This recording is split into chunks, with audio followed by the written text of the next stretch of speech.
All right, go ahead. My question is about President Hollande's visit to Erbil yesterday, and it's got two parts. First part, the visit was very cordial, and President Hollande met with President Barzani, and President Barzani took the French president to the front lines. President Hollande praised the Peshmerga in their fight against Daesh, promised them continued support. Do you have any comment on this visit of President Hollande? We typically don't comment on the travel of foreign leaders of other countries. I mean, what I can say is we welcome France's contributions as part of the coalition to counter Daesh, and certainly welcome the continued support that has been voiced by President Hollande for the fight against Daesh there in the region.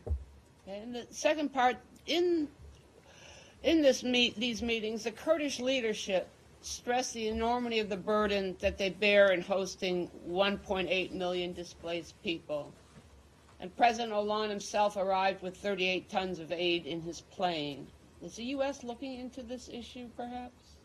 Into the issue of of the burden that the Kurdistan region bears, because it's supporting 1.8 million displaced people from other parts of Iraq. It's not that, we are looking into it. We have been concerned with this issue for a long time. We continue to work closely with the Kurdistan regional government in helping to facilitate the well-being of those displaced people, the people that were displaced internally by Daesh. We also work with other Iraqi provincial governments and the government of Iraq and Baghdad to better foster the conditions that will allow these people to return home safely eventually. It's all part of the larger effort. I got you. Just let me finish. I'm just getting warmed up here.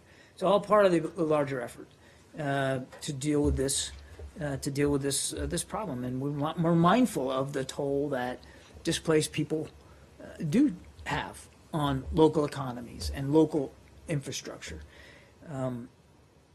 All of us can do more. I would also remind that the United States has provided more than $1 billion in humanitarian aid since 2014 alone.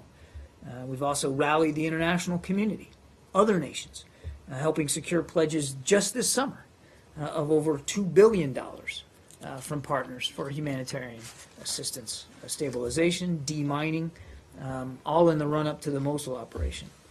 And we're actively working with our humanitarian partners, non-governmental agencies, to prepare for the immediate shelter needs of a large-scale displacement or continued large-scale displacement. So just as of late November, approximately 12,200 is the number I'm given here of shelter plots across 8 sites remain ready to receive households that were displaced from Mosul and surrounding areas, with additional plots now under construction, all with U.S. help and assistance. So it's not as if we're just now looking into this. This is something that we have long been concerned with since the very beginning of coalition operations against Daesh.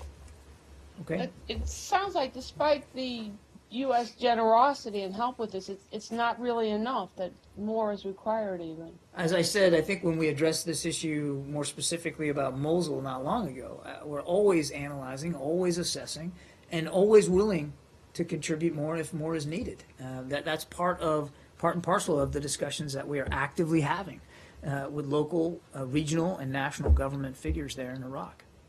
Okay?